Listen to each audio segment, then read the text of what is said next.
بسم اللہ الرحمن الرحیم۔ نبی کریم صلی اللہ علیہ وآلہ وسلم نے فرمایا، پریشانی، غم و تکلیف کے وقت یہ دعائیں بار بار پڑھا کرے۔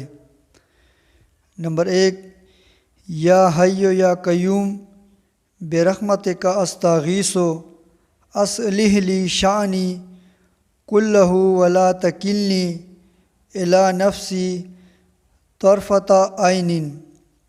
ترجمہ: اے ہمیشہ سے زندہ ذات، اے ہر چیز کو قائم رکھنے والی ذات، میں تجھ سے تیری رحمت کا واسطہ دے کر مدد طلب کرتا ہوں، میرے سارے معاملات سنوار دے اور مجھے آنکھ جھپکنے کے برابر بھی میرے اپنے اوپر سپرد مت فرما۔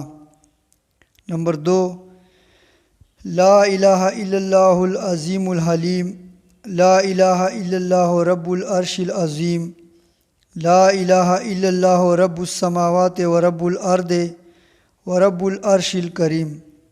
ترجمہ: اس اللہ کے علاوہ کوئی معبود نہیں جو بڑا عظیم اور بردبار ہے، اس اللہ کے علاوہ کوئی معبود نہیں جو عرش عظیم کا مالک ہے، اس اللہ کے علاوہ کوئی معبود نہیں جو زمین و آسمان اور عرش کریم کا رب ہے۔ نمبر 3، انا للہ و انا الیہ راجعون، اللہم اجرنی فی مصیبتی و اخلف لی خیرا منہا الا اخلف اللہ لہ خیرا منہا۔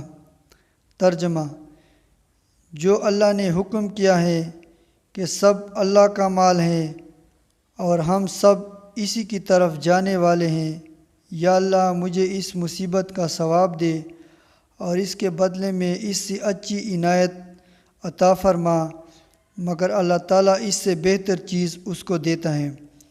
اللہ پاک یہ دعائیں بار بار پڑھنے کی توفیق دے۔ اللہ پاک ہمارے سارے مسلمان بھائیوں کی غم و پریشانی اور تکلیف کو ہمیشہ ہمیشہ کے لیے ختم فرما دے۔ آمین ثم آمین۔